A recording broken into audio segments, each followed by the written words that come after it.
next bit you wanted to talk about, and I'm looking at the run sheet here. You were talking about you texted me one day about the option of shooting. So you did video and photo the whole trip. How did you decide which to do? Just two cameras. No, you told us you one camera. It's true. That's a classic struggle. Even I feel like any live sport, I do. It's already kind of, a lot of creatives right. deny, not refuse to do it, but they don't do it as much as I thought. Yeah, I've always had that thought or conversation with people who don't.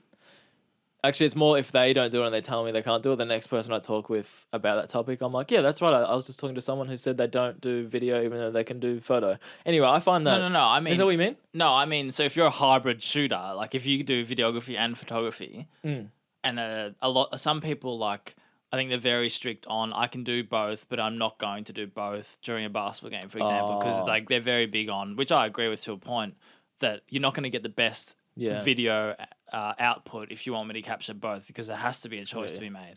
No, that's a good point. I thought you were saying you've met photographers that be like, I can't do video, or vice versa. Oh, no. Well, there's plenty of them. Yeah. No, but that's a good point, because I will say the games that I've been... Probably a good example is the Boomers games. Like, they only like you shooting photos from that game. It is more enjoyable sometimes if you only do one photo or video, because, like you said, you don't have the choice. You're not going to miss something you think would turn better as a photo if you're only shooting photos. So there is something to that. So did you have a system? Because I sometimes do, which I'll be happy to touch on after this. Yeah, so I do feel like I'm talking about myself a lot here. So let's touch on you later. No, it's the Vegas. Vegas episode. Okay. Tone it down a bit, but turn that down. My methodology was, I think video helped us back at NBL HQ, I call it in Australia. It helped us more first with having the overlay of our guys hitting a three or just doing something on court. So it was definitely video first. If I think I've had enough video, photos always help us, because photos, they're quicker to turn around and they tell a better story. Sometimes, like the whole JLA versus Huckpotty thing, that tells a way better story if you just see them on an NBA court together with NBA jerseys. That tells a better story than I'm going to do like a video montage of them. Yeah. Much more time, like lengthier. It's not required. Yeah. You don't really need it. The photo does way better. So video first, then photo, because I just enjoy posting NBA photos as well. If you click on my Instagram, there was like 10 posts of just like non-NBL related things. So that's you can sneak in both. Novelty there. What do I do? Did you want to ask what I do? Well, I'm sure it changes every shoot, but yes, what do you do? No, so something I've tried to do with live sport is, and you always communicate this with the client first, so like you're not going to get the best of both in a sense. So what do you want first? And a lot of the time, if it's up to me, I'll go video live play. And then photo, I only switch to where there's dead balls for the moment. That is interesting. You do it every single time, or just depending on... if it's up to me. Yeah. If it's up to me where they want both, I'll that's how I've found... I think I did it once or twice, and I think if you're going to miss a moment, you don't want it to be the highlight play in video, because that could be your whole point of shooting, right? Whereas photos, if it's a dead ball or there's someone sweating, you capture that moment and you still get the moment. And you can still say to the client, I'm going to give you a photo of each player, ideally, but it's not going to be in action necessarily. That's just how I've started to do. I think for the most part, you're correct. No, I think that's... Well, what's your thoughts? No, I would just... Go on, mate! What's your thoughts? Holy moly. My thoughts are... It would definitely depending on the project, you're right, I'm just saying. That's where I was going. It's very much dependent on the client. That's what I would say, because, like...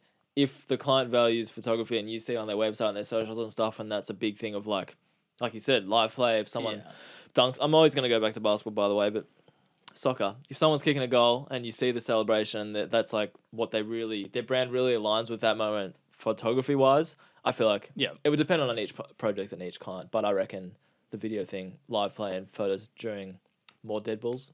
Yeah. There's no live play. And interesting discussion though. Yeah. Whether you prefer, if you're a hybrid shooter, what you prefer, or what's easier, or whether you prefer just one at a time.